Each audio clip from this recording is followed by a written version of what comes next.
Here is your host, Dean Masich.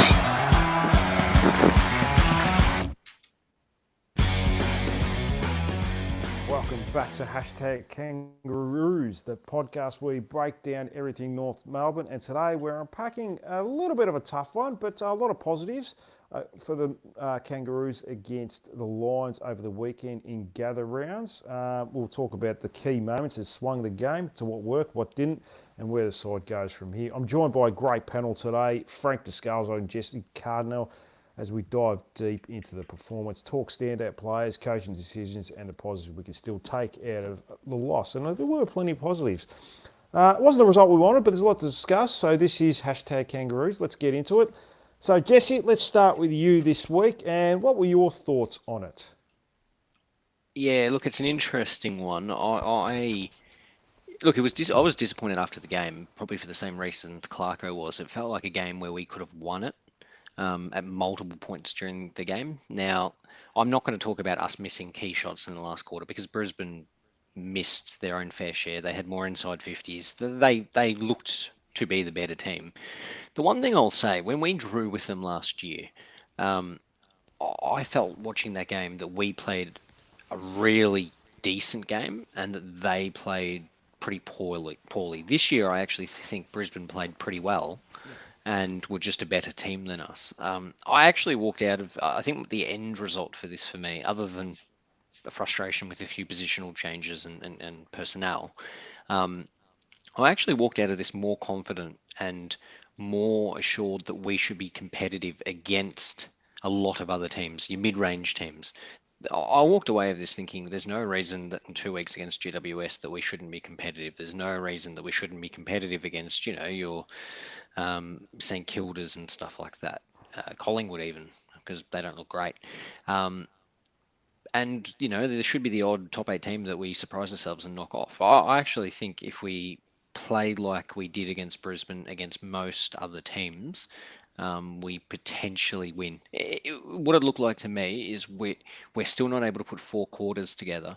Last year it was probably we could put a good half together against a good team and then we'd fall apart, or we'd put bits of quarters together. This year, I think there was a solid 3 quarters there that we played good football, and then there was probably a quarter where we just let it slip.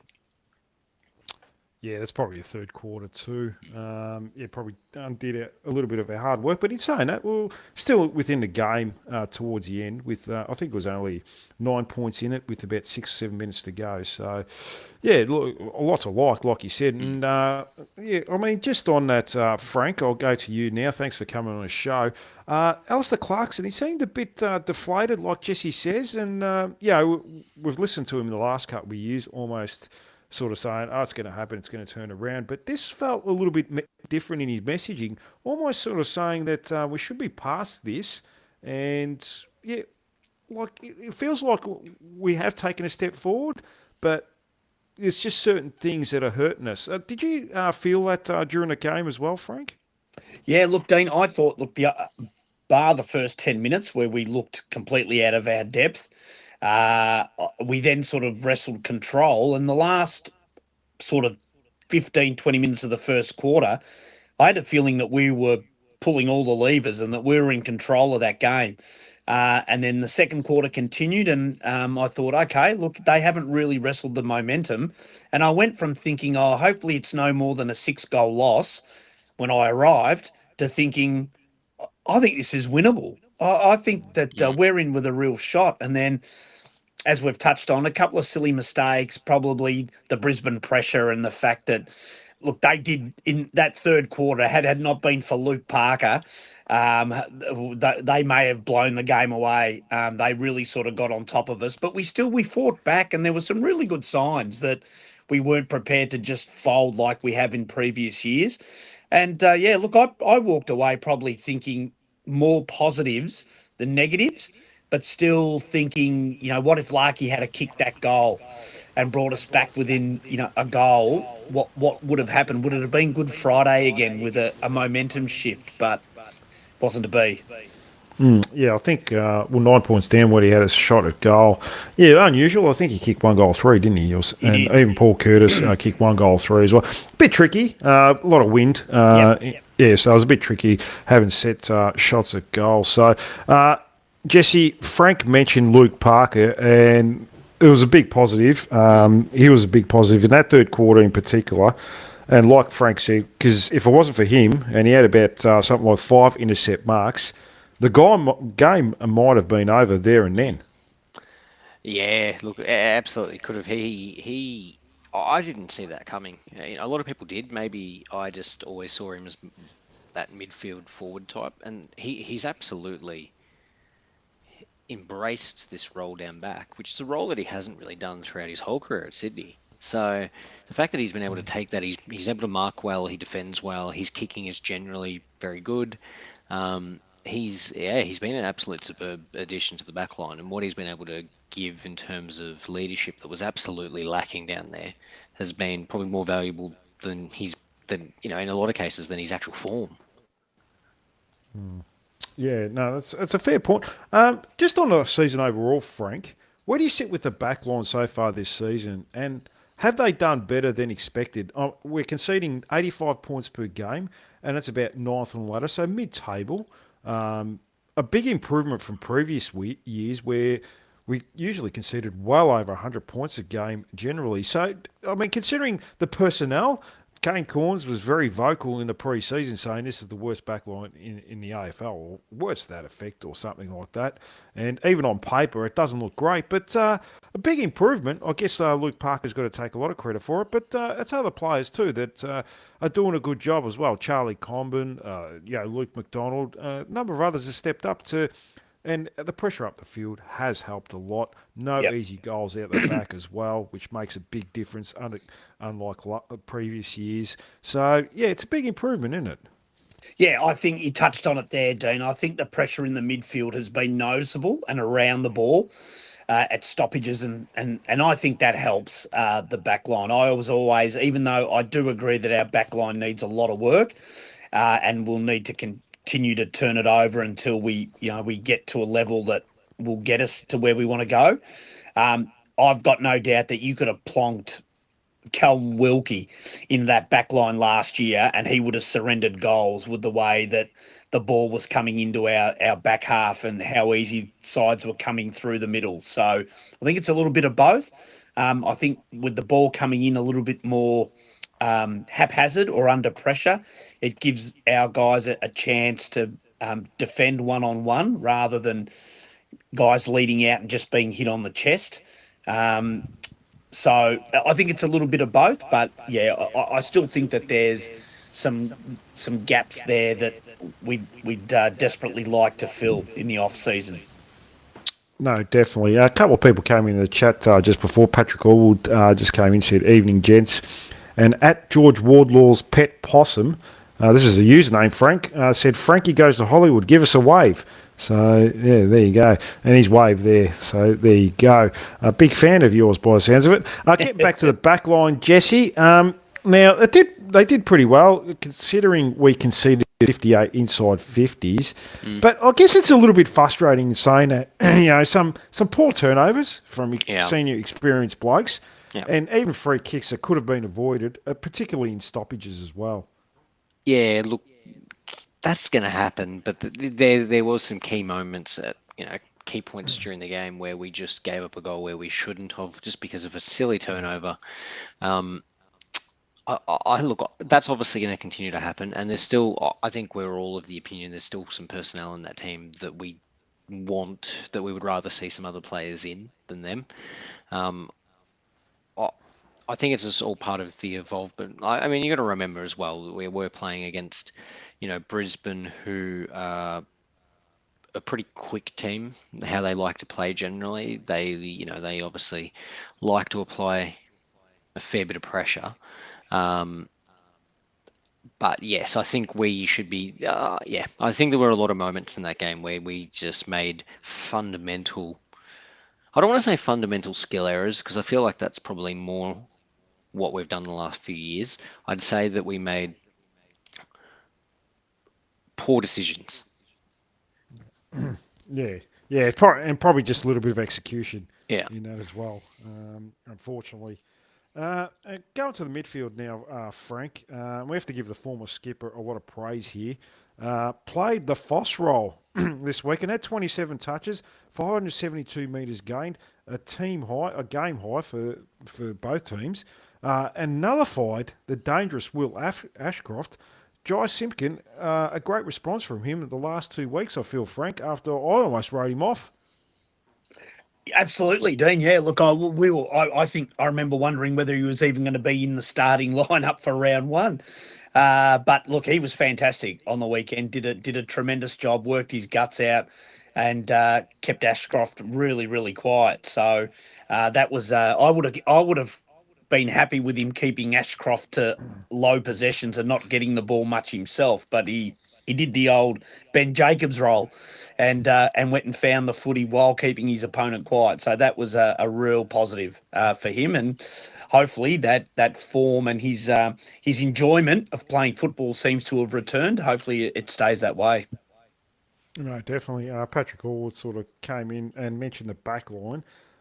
Can still improve if we have some luck, I guess injury luck, because Hardeman, look, he may miss this week as well. He's a fitness test for the VFL, and Josh Goder as well with a quad injury. Seems to be doing a lot of soft tissue injuries. He mentioned if God steps in and they stay fit, maybe Goad or yeah, might be talking about Goder. Don't know if God can help us, but hopefully we can take we'll take anything we can get. Now we have Sheasel and LDU who are just consistent A graders now and are performing at a high level consistently each week. Jesse, have they taken their game to a new level this year? I know their standards are high, but they seem to be a great 1-2 punch now in that midfield. Yeah, it's a really good question. I put out some stats last night, which I found pretty interesting, which is that, Sheasel's numbers are right up there. People have been knocking him a little bit, and I will caveat this as saying that he scraped into the threshold, as I said, being 115 champion data, 10 player rating, 10 contested, and 1 goal/goal assist. He scraped into that. On the goals and goals assists, he's only kicked 1 goal for the year. So is LDU, but he is averaging 0.8. He's averaging, I think, a goal assist a game or something like that. So he scraped in Sheasel. He's a lot behind the others, being Bailey Smith, Bont, Track, Heaney, but still to the fact that he's rating in all of those key areas is fantastic. And LDU was only a smidge below that. He actually had, some better ratings. It's just he didn't have the goals and goals assist. He has the highest average for centre circle clearances in the AFL. So right now he averages more circle clearances. I'd say it's centre bounce, but there's no bounce anymore. But centre bounce clearances of any player in the AFL by a fair margin. So he's absolutely dominating centre clearance. My concern with that is if you're not averaging a goal assist a game or a goal a game from dominating the centre clearance, it probably says that he needs to do a little bit more with it in terms of, if he's winning the clearance, he needs to hit some players up. That's probably the only knock I would give to him. But I mean, yeah, look, we're talking about we're talking about players that are ranked probably in the top 50 players in the comp based on form this year. LDU in particular, I think we saw the year before last that he was in absolutely superb form. And last year he probably didn't have a great year, especially on the back of a contract. We probably all wanted a little bit more from him, and I think he's definitely back to the form that he was. I think right now, I think from player rating, his best year was 23, and then 24, and then 26. But I'd argue that from champion data, this is his highest year. So I think to the eye, he looks pretty close to his absolute best form. He's getting a lot of clearance. Now he's done it against Brisbane, which is a good team. The other question mark was we've obviously had a very light run. He's done it against Brisbane. It's a good team. So yeah, I think it's really impressive what him and what Sheasel is doing. Probably, as I said, the only caveat for me is I'd like to see them score more, as in them get more goals, and them being able to assist in more goals. No, it's a lot of good points there, Jesse. Now, Frank, we know LDU is going to be midfielder for the rest of his AFL career. But Harry Sheasel is the interesting one. I remember, I still go back to Matthew Lord a few weeks ago, sort of saying, well, he's not as damaging in the midfield. I think Jesse, you didn't say it in those words, but you sort of said he needs to just clean up a little bit in that area, be a bit more damaging on the scoreboard. But are you happy with Harry Sheasel in the midfield so far this year? And are you happy short term in the next 2 to 3 years, possibly, that he stays in that midfield? Is that his best position for now? Look, I think it is for now, Dean. It'd be one of those things where I think if he gets pushed out because of the talent coming through, I mean, people spoke about him being an outstanding half forward. Again, that's probably an area I think we've got covered at the moment, or we're still exploring to see who takes up those half forward roles at the moment. So I think if he's contributing in the midfield, I'm more than happy to let him keep his feet under the desk there and see how he develops. We know he can play half back. He was a half forward as a junior. I think there's options there if either more talent comes up through the midfield that warrants him being pushed out or exploring younger talent. Then I think there's options for him. But at the moment, I think what he's contributing is more than enough to justify him being in the midfield. Yeah, I think it until we become a better team, it's his best position. Yeah. If we find Foss, Kirch, midfield just becomes so dominant that we have that luxury. But at the moment, I still love seeing him in the midfield. Probably the only thing for me there is, so if you look at his total goals, his best is 2024 when he actually played half back for the first half of the year. We yelled at him to get in the midfield, and that year he kicked 14 goals. Last year he only kicked the 8. So far this year he's only kicked the 1. You'd be wanting him to get that 15 to 20 goal mark, I would have thought, as a midfielder who can play forward.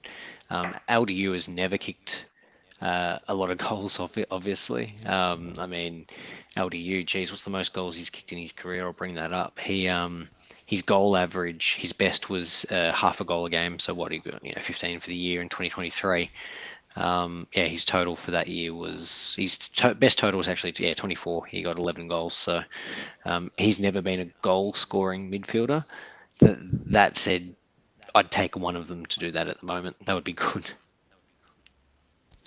I think he might be a victim of circumstance where we've had too many forwards. I think they've tried him for spells in the forward line, but we've got too many forwards. So look, at the end of the day, if we're winning and we're playing good football and we're happy with the way we're playing, then it doesn't really matter. But it would be good to have. It'd make us a better team. But at the end of the day, as long as we're playing good football and we have a forward line that's firing, then it doesn't really matter.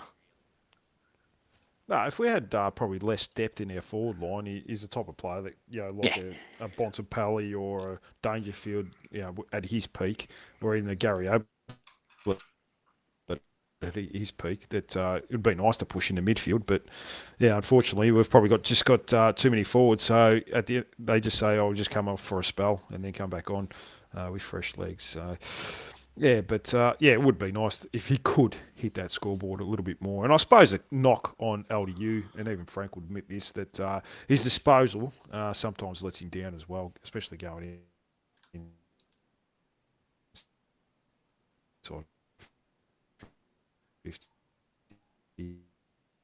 Boy, here.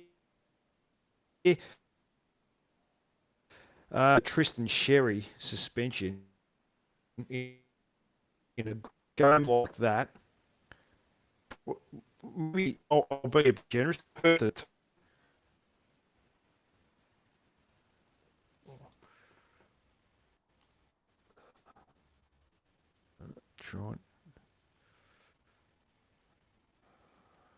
You might be freezing up there a little bit, Dino.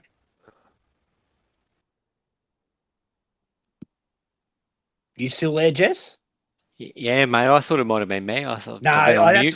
that's what I thought last time this happened. I thought it was me, but it's him. Oh no, are we still Yeah. in? Have we still in charge of his? Is it going live still? I don't know if it's going live, but he jumps back on in about. He'll jump back on in about a minute. But yeah, it happened. I think last time when you were away, and I Oh, thought no. the same thing. I thought, oh, it must be me, but I think just where he's in the house or something, the signal sometimes Oh, not good. gets a bit flaky. So If anyone's still in the chat, feel free to tell us if you can hear us. well, I don't. Yeah, well, I can't see the chat, so I think only he can. So I see the questions pop up. oh, in do there. you? Oh, Yeah, okay. Yeah, I think- I might have the settings a bit different. I can't Oh. see it. Hey, Here Oh, he is. About that, This is so me. I am back. here he is. Yeah, so I'll go back to my original question, Jesse. Now, this cut out. Maybe they didn't want your answer here, Jesse, but I asked about Tristan Sherry. How much did that hurt the team, the Oh, suspension? look, I've seen people say that it cost us the game. I mean, there's a lot of different factors in the game, but he was also best on against Brisbane last year. So, did it cost us the game? Potentially. Yeah, absolutely. It could have. It's hard to tell because we only saw him for, he was okay in the first game. Port Adelaide, at West Coast, I could ruck against Matt Flynn and probably put out a decent, decent performance. And then he had Essendon where he had an absolute shocker, but that's probably because of what he did. So, some people might say jury's still out on how much it's going to impact him or not impact him. I wanted to see him against some of the good rucks to see, how the new rules impact him, just because. And I still think he'll be really, really good at ground to ground. That's probably my position. Is I think his clearance numbers and his player rating and all of his stats in the first few games were really, really good, albeit inflated against the game against Matt Flynn, who might as well not been out there. He made Callum Coleman-Jones look like Dean Cox. So. Yeah, it probably did cost us a fair bit. But yeah, I think to say that did it cost us the game, I think there were multiple bits and pieces that cost us the game. No, definitely. A couple people come in. Patrick Allwood sort of said he said we can't hear you. Obviously, when this was cut out, these boys couldn't hear me because the internet cut out. And at George Wardlaw's Possum, this stream reminds me of the dial-up days when the Roos ruled the comp. They were the good old days. Me and Frank were around for that in the noise. Jesse, you're probably just a bit young back in those days. I remember the funny noises, mate. yeah, no, that's they were good days in the 90s anyway. We'll keep going. Frank, did it cost us a game? There's a big difference in quality at the moment between Tristan Sherry and CCJ at the moment. It seems to be hurting us a lot. It does. Look, I guess you could argue it all day long. I just hope wherever Tristan Sherry was, that he's slowly boiling at what he did, and understanding that he needs to curb his temper, because him not being there affects the team, greatly. Now, whether it would have been enough for us to win, I guess we will never know. But there's no doubt that we're a better team when he's out there. And, if it's an injury or something like that, you live with it. But for the stupid thing that he did, and at the time of the game that he did it, I hope he's regretting what he did, and that we don't have to talk about would we have won this game if Sherry had been there again this year. So hopefully it's a lesson learnt for him. No, definitely. He missed a few games last year through a suspension after the Tom Sparrow incident. Yep. So yeah, look, I think you got to take the good with the bad. Unfortunately, I'm not certainly not blaming Tristan Sherry, but yeah, unfortunately he's out of the team, and his replacement at the moment is just not living up to the standards. Yep. But we will talk about him more in a minute. Cooper Trembath. Jesse, and in tough conditions for a forward, he took some clunks and maybe mark of the year. It was pretty close. That's a very good game in tough conditions for a forward, and even getting some praise from none other than Kane Corns, who's saying he's a better forward than Charlie Curnow. Oh, Kano. He loves it, doesn't he? He loves it. Yeah, I don't know what else to really say about this guy. He's absolutely phenomenal. I've been talking about him all week. I've been talking about him all year to people from other clubs, and now they actually know who I'm talking about. Because I think he is getting the praise. You know, obviously Rising Star nom last week. He took a big clunk on the weekend, and everyone saw that. I mean, we are talking about, you know, a kid here who has played, you know, so little games, but he's having such a big impact. And it's not just the goals. You know, his contesting marking is fantastic. He pushes up the ground and he's able to take a clunk. His ruck work is better than Jack Darling and better than Callum Coleman-Jones. I mean, he's clearly someone who can pinch it in the ruck, and because of his leap, he actually has, you know, he's able to actually win the tap. I think someone was saying that he actually has the best hit out to advantage rate in the AFL at the moment from like his 5 bounces that he's gone into. So you take that with a grain of salt, obviously. But I mean, you know, he's an absolute freak. He is an absolute freak. And I'm glad that he's looking to re-sign with the club because, you know, when we offered him that one year last year, I was a little surprised. I think most of us were, just because we'd obviously seen him play 3 games in a row and kick 3 games. So the fact that he's keen to join up is absolutely fantastic. I mean, right now, of players who are under 21 come the end of this year, he is ranked 1, 2, 3, 4, 5, 6, 7, 8th highest ranked player of all the players under 21 who turned 21 before the 31st of, you know, December this year. So the only players really ahead of him is, you know, Nick Watson. You've got players, you know, Finn O'Sullivan's actually in there. He's got a really good player rating. Willem Dersma, who looks like an absolute freak. So there's some real, you know, real talent in there. Archie Roberts is up there now, who looks like a real talent for the Bombers. So what he's doing is absolutely incredible. He's contested marking is elite, which is, I think, was something we've always said that we're missing. You know, that's not Larky's game. We've always been a little bit critical of, you know, him for that. And yeah, that's not Trembath's problem, that's for sure. He can take a huge clunk like we saw on the weekend, and he's able to score from them, which is really, really impressive. So, yeah, he's a huge talent. Oh, I don't know how long of a contract they're planning on throwing at him, but it's not long enough. I'd be throwing a really, really big contract at him because I think he's almost the most important player on our list. I'd almost go as far as saying that. It's early days, but it's hard to disagree with you there, Jesse. Patrick Allwood says Trembanyama is a star. The fact he can take marks down the line and do well on the ruck makes him invaluable. But the paycheck just keeps going up and up for him. He's going to be getting 600,000-700,000 a year for his probably next contract, and fair enough. And I think that's something we've got to do, Frank. Instead of worrying about a Darcy Wilson or anything like that, maybe we've got to take care of these types of players like Trembanyama, as people are coming in with that, and George Wardlaw and things like that, Zane Dersma as well now. We've got to start taking care of our own backyard and start paying them, because there's a lot of talent there now, Frank. Yeah, Dean. I think it's a good tone at the club as well.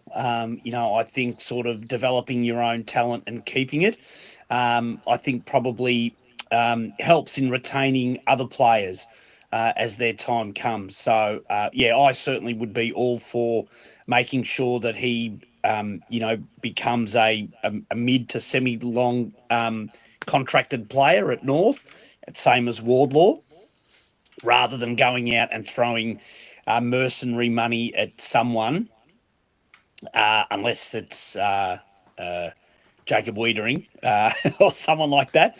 I think certainly lock down the talent that we've got at the moment, and then the other talent, the free agents and that will want to come and play. So Yeah, no, absolutely. Need to lock those two boys in. No, definitely. Now, let's get to some of the issues that probably got in the team at the moment. Jesse, do you have any faith that CCJ could turn it around and be an AFL footballer at the moment? No, Because it's looking pretty bleak, isn't it? I'm not even going to let you finish the question, mate. He's not I worth. noticed. He's not worth us talking about. He's a shocker. He's absolute spud. It's that reminds me, Dean, of that question where the wife says to the husband, "What would you rather be trapped on a desert island with me?" And the husband goes, "B," without even hearing the next question.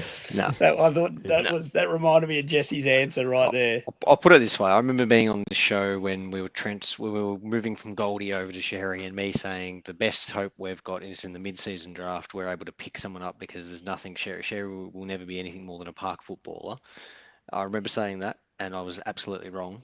I am very confident that I am not wrong in this case. Lightning does not hit twice. If Lightning hit Callum Coleman-Jones, maybe it would spark something in him. There's nothing. There is nothing there. I'm sorry. He can't play forward. He can't play. I don't know. I actually don't know. He's not, and he's not suited to the new game where you need a mobile ruckman. We're having a go at Sherry. At least Sherry makes up for it with all of the competitiveness, clearance winning. Like Sherry's impact is his ability to, like, he's one of the top clearance players in the competition. It's his contested ball and clearance and tackles. He's never going to be a Max Gawn where you're able to do that and do the tap. If you're not going to win the tap, you need to make up for it somewhere else. And Callum Coleman-Jones doesn't make up for it in anything. That's the problem I've got. So, yeah. No, look, we'll leave it at that. Look, I think he's coming for a lot of criticism online and so forth. And, look, we don't want to say too much more about him. I guess, Frank, the Charlie Spargo and the selection of him, a bit early. A lot of people come in online. He's coming from some strong criticism already. He's only played one game. He did play well in the reserves the 2 weeks, but he did look like he probably lacked a little bit of match fitness. But he needs to be better, though, doesn't he? I mean, this is an AFL Premiership player only a few years ago. He's played over 100 games as well. And, he just looked it looked like the game was just a bit too fast for him on occasions. Yeah, he didn't bring any kind of new dynamic or angle that we haven't seen half a dozen times before from half a dozen different sort of so-called small forwards. So having seen, or not seen, but heard that Doveston had a strong performance in that scratch game, I think that either Banch or Spargo would be sleeping a little uneasy this week. No, I guess so. Just on Zach Banch, Jess, he kicked a nice goal, but didn't do much else. He's had 2 weeks at it. Are you reasonably happy to give him another go, at least for this week? I was, and then I thought about this a little bit more. I don't think you can play him and Spargo this week. I do like two small forwards, so I think I absolutely agree Doveston needs to be in the team, and I think even if it's just for the pressure and the tackling that he adds, he might still be working his way around goals, but I think he has to be in the team. I don't think you can play either of those two over him, and I don't think that you can play both of those two together. So that says that it has to be him plus one of those two. Now, you could argue that Spargo offers more up the ground and adds experience, etc. He didn't look match fit to me. That's just my take. I think he needs more time in the seconds to build up some match fitness. Then that says that it's Banch that has to go out. Yeah, it's. I mean, they might bring Costanti too, Jesse. They've given him a 2-year extension, so I don't know. I do like Doveston. He kicked 6 against an under-18s side, so yeah. Look, I'd like to still see Zach Banch get another 1 or 2 weeks, but I agree with you. It's a bit hard with that. With the smalls like Spargo and Banch, I mean, I think there's only room for one of them. Be nice to get Doveston, who's got a little bit of X factor too.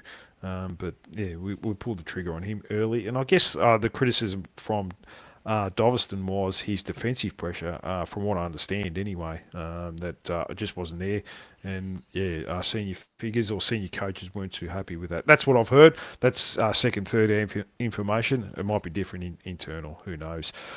Frank, Aiden Core ahead of Toby Pink. The difference between Aiden Core's best and worst is pretty big because he was good against the Blues. He did a couple really desperate things. But he does have some stinkers as well. And for a veteran who's 31, 32 years old, he needs to narrow that gap a little bit more, doesn't he? Yeah, certainly don't like. I always get nervous when we switch the ball to him on a exiting D50.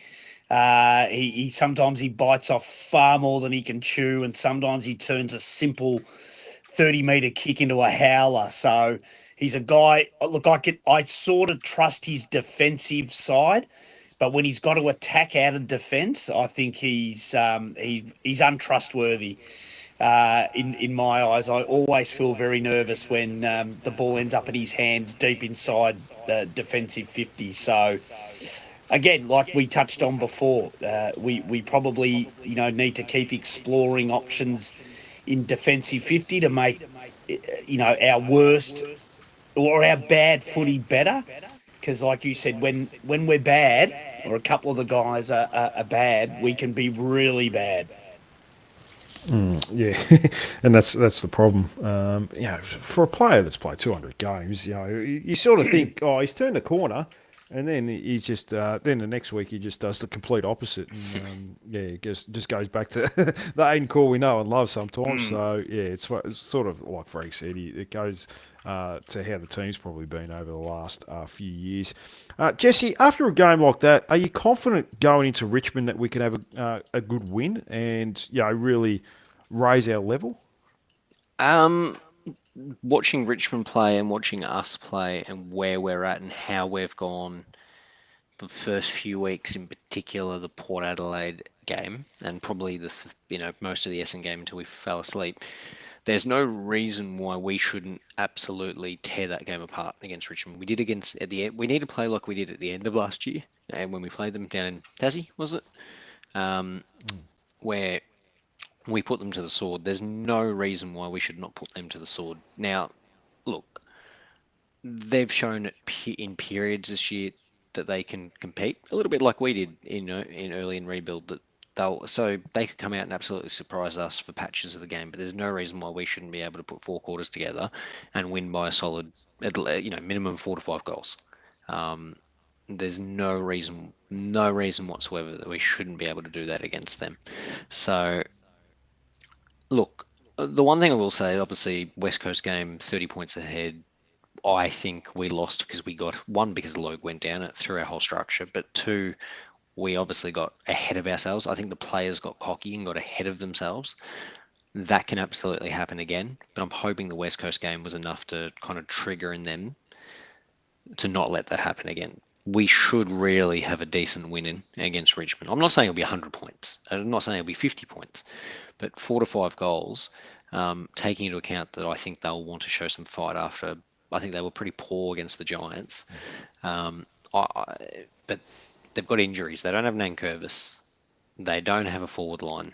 Like, they've got a lot of young forwards. There's no Tom Lynch who did kick goals against us in the second game last year. There is no Tom Lynch. They've got injuries. We absolutely should have the experience to tear them apart. Now, O'Sullivan's going to miss another game. Someone probably needs to go to a Taranto, is my opinion, which would be a perfect one because he's a bit slower. But he's their only midfielder who's really winning the clearance and getting impact. You shut him down, and I just don't think there's a lot there that can beat us in the middle. There's no reason that they should get anywhere near us in the middle. Even if Callum Coleman-Jones kept his spot, we should absolutely dominate that clearance. Yeah, I don't know if we'd be getting too many head to advantage. Maybe, we'll have to wait and see. But Frank, I mean, we seem to drop to the level of the opposition, I've felt this year, and rise to the level depending on who we play. These games are the ones that make me a little bit nervous. Frank, reassure me that there's nothing to worry about. We're going to win by 10 goals. Well, Dean, I said to people as I left the game on Saturday, I said this to me is a game over 2 weeks. I'm more than happy to accept the loss at the Barossa if it means we come out and do the same, if not worse, to Richmond. I'll sleep well looking back on that Brisbane game, saying, look, the signs were there. Mhm. What I don't want to happen is what happened against the Eagles and us to fall in a hole and undo what seems to be a good body of work over the last sort of 3 weeks. So I'll be there, and I'll be hopeful, but I will be nervous in that we still can, I think, throw up some really bad moments. But Richmond don't play Marvel super well. They don't play there that often. It's been known that they've never really enjoyed it as a footy club or supporter base. So hoping that that adds to it as well, and we get a good crowd out there to support the boys, and that we can get them over the line. But I'm not super confident that we're going to just push them aside. No, yeah, it's hard to feel confident based on recent history. Patrick Allwood came with a couple of things. He said CCJ is 26. You don't often improve after 26. You'd probably have to agree with that. Costanti, he said, is only 25. I think he meant 21, has played 25 games. He has shown plenty, and if kicked straight, he'd still be in the team, has kicked goals in the VFL, and is worth persevering with. Just on Costanti, Jesse, what did you think of the 2-year extension of giving a player that's a fringe player? Look, I don't understand the rush. I think my comments were to people on socials. I have no problem with us doing it.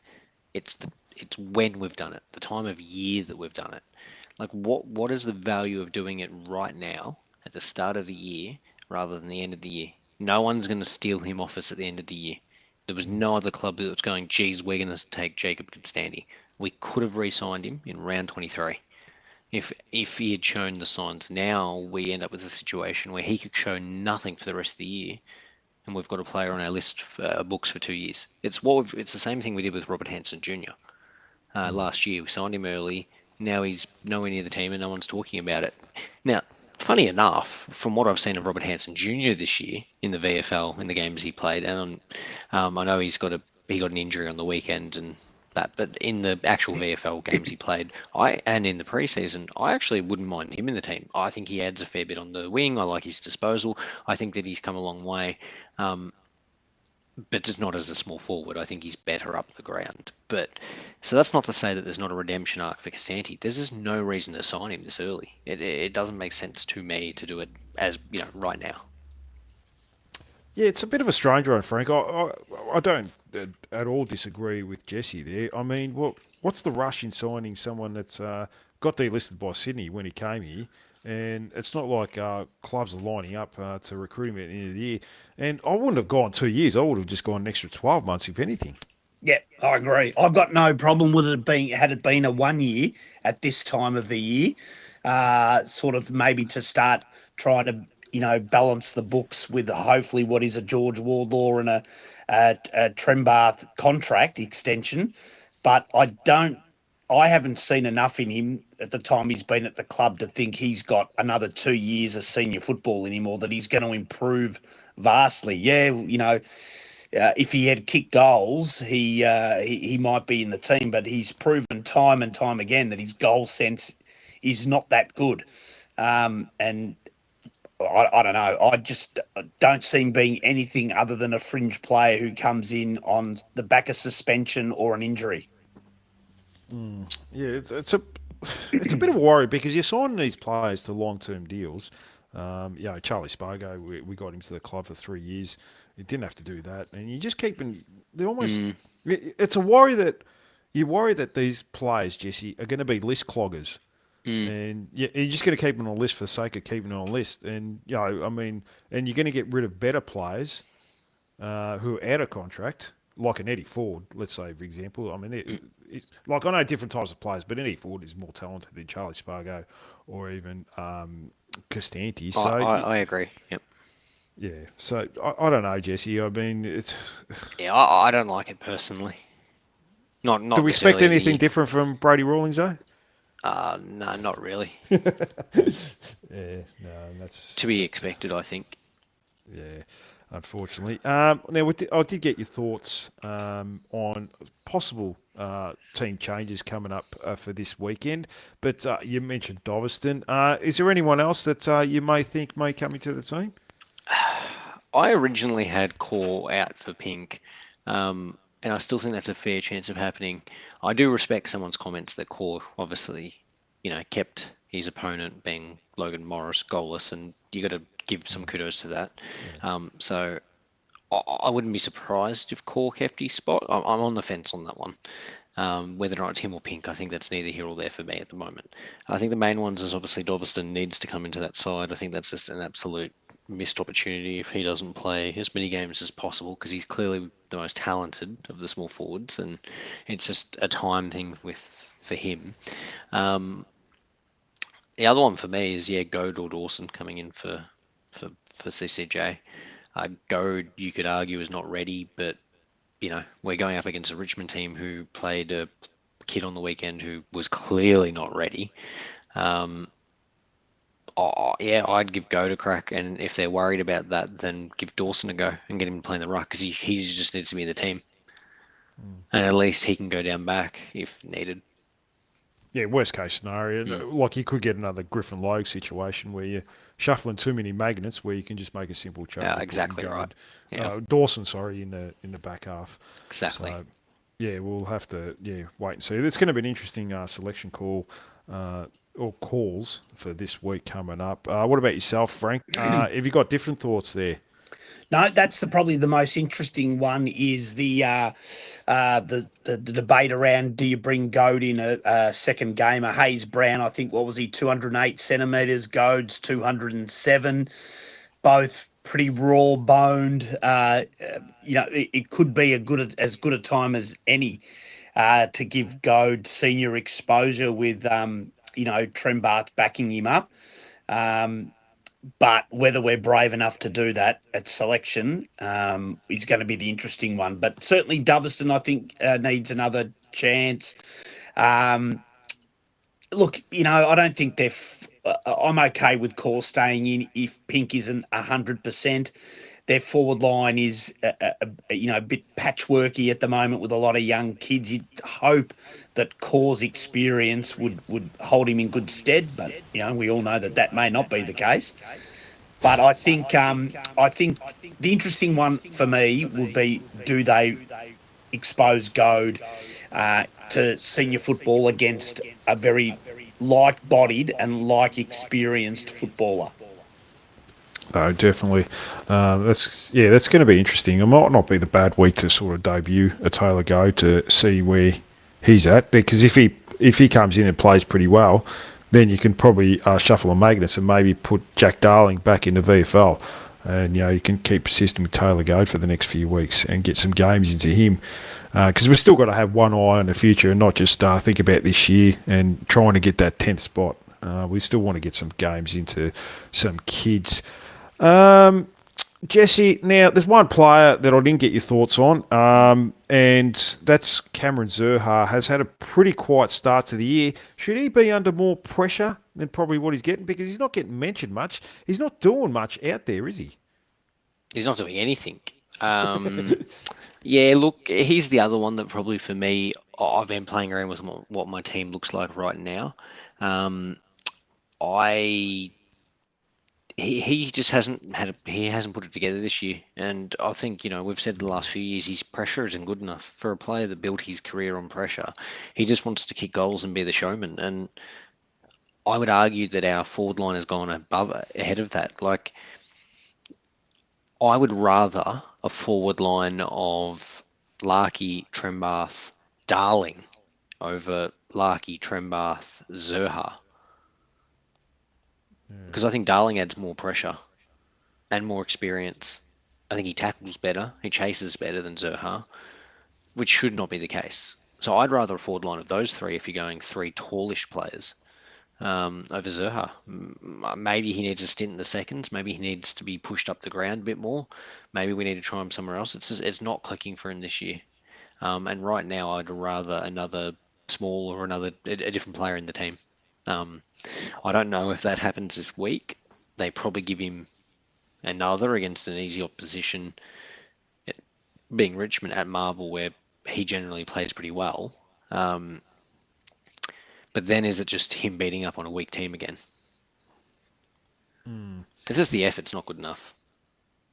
Yeah, I don't know how many tackles per game he's averaging or inside 50 tackles per game, but I'll still go back to that Richmond game on Reece Shaw's debut as a coach where he had something like 10 tackles in the game, and we've never really seen that ever again from him. And he's a bit of a frustrating talent, Frank, because I think he's had good patches this year, but he's gone missing for long periods as well, hasn't he?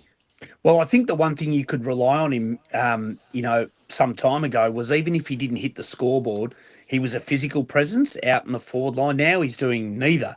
He just sort of drifts around, has a little run in the midfield every now and then, but really doesn't. He just hasn't hit the scoreboard. He's not an aerial presence, and he's just not smashing the contests like he used to. So either he's carrying an injury or his form's gone, one or the other, but it's certainly not the Cam Zerha that we've sort of become used to over the years. How much longer he can continue at that output and hold his spot, I guess will be up to, players like Dersma, who admittedly had a quiet game himself. But if some of those players start to consistently kick goals, he could find himself in a bit of bother. No, definitely. Patrick Allwood sort of says, has the rise of Trenbath and Big Game Zane put him off his game a bit? I don't think that's any excuse for the lack of defensive effort, Jesse. Oh, no, not at all. Not at all. I don't actually know what's happened with him, to be honest. It's weird. You could argue that Curtis isn't having a good year. He hasn't. He's done bits and patches. They're pushing him up the ground to get impacted a little bit more as well. But that's what Zerha should be doing. Push him up the ground, apply, but he just doesn't want to apply pressure. I don't know. He just wants to be a bit lazy. Yeah, at the moment, certainly looks that. I mean, I don't know what the metrics say or if they've seen something else in the coach's box or anything like that. But he's been a bit frustrating this year, that's for sure. Now, that's about all I have for you boys. Frank, did you want to add anything else before I let you go? No, not really, Dean. Other than it was a great North presence out there at the Barossa. Obviously, a lot of Brisbane supporters as well. But it was lovely to travel out there. It's very well organised. It was seamless to get out there. So if anyone's thinking of doing it, as far as the North supporters go for next year, I highly recommend it. It was a really, really good experience. Unfortunately, didn't get the points, but all things being equal, hopefully I'm out there behind the light tower next year. And Frankie, you made a good point.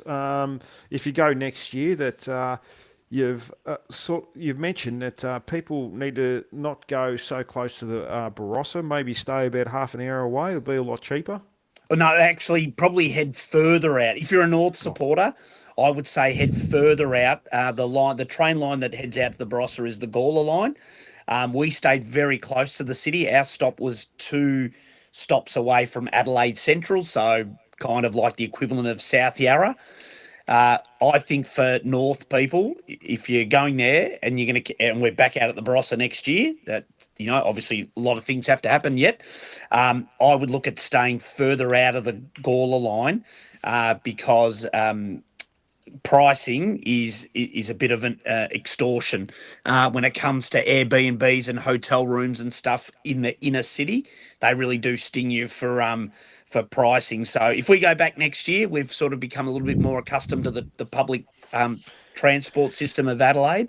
I think we would stay probably closer to Gawler and further from Adelaide, knowing that to get to the Adelaide Oval, you just got to allow yourself the extra 40 minutes by train and save yourself $1,000 plus on accommodation. But as far as the buses and stuff to meet us there at Gawler and take us to the ground and the food facilities and the drinks, everything, it was really, really well done. $16 for a beer is pretty dear there, Frank, though. So, Yes. I'd probably suggest people don't drink unless you're watching Well- Callum Coleman Jones next year again. Then maybe you might have to just cut your losses. Well, what I found, Dean, was if you drank enough, you forgot how many drinks you'd had, and so that was the other option, which is the one I took. But that's a story for another day. Well, you can always add it up on your when you check your bank account the next day, anyway, Frank. So Yes, yeah. I have done that, Dean, and it's not a pleasant sight at the moment. A lot of number 32s coming up all over the credit card. But anyway, we'll save up for next year.